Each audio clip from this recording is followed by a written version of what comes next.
As you all know, I've asked the President-elect not to move forward with my nomination at this time. I'm going to elaborate on my decision, but I want to make it clear that I will not discuss details. Okay, well, you know Mr. Condit here, Okay. Hi. the Chief of Staff. I'm going to make a brief statement. And, you know, because of the nature of this whole issue, I'm not going to be able to take any questions but on the CDR investigation. Let me start out by thanking you. Good morning. As you all know, I've asked the President-elect not to move forward with my nomination at this time. I'm going to elaborate on my decision, but I want to make it clear that I will not discuss details of the CDR investigation. However, I want to emphasize that I acted properly and my administration acted appropriately too. A fair and impartial review of the facts will bear that out. The deal handled by the New Mexico Finance Authority with CDR was thoroughly scrutinized through a rigorous procurement process.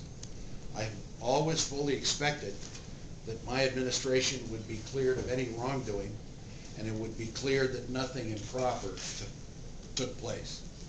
Unfortunately, the ongoing CDR investigation would have forced an untenable delay in the confirmation process.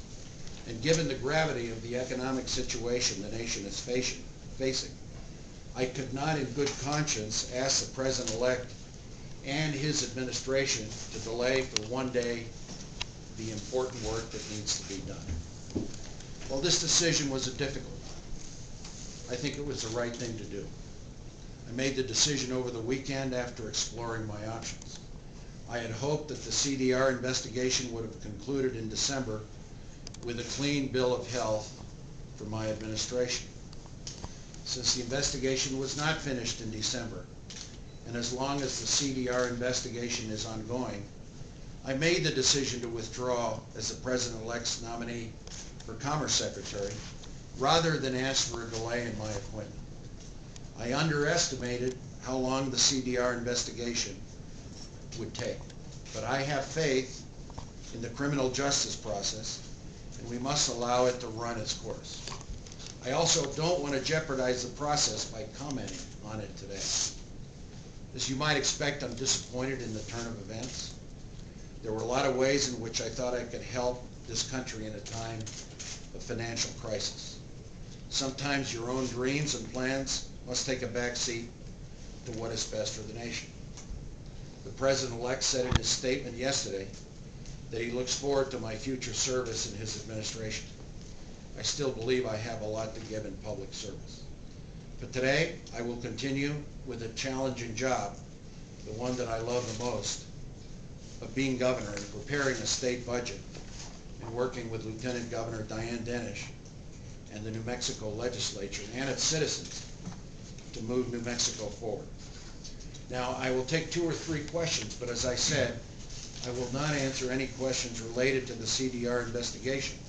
And in deference to the President-elect, I also don't want to talk about our private conversations. What was Diane Dennis's first reaction when you informed her yesterday?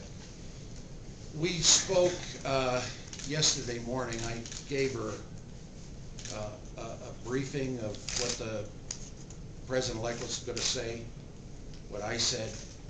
We had been having conversations prior to that about you know, a potential delay. She was disappointed, but she emphasized that she wanted us to work very closely together as we always have been. And as I've said, I think she's going to make a very fine governor someday. What made you think that the investigation would be at the point where, you know, your name would be cleared? Was there any proof? Was there any evidence in play? Well, I underestimated how long the investigation would take place. That's it. And I think I have to respect the criminal justice process.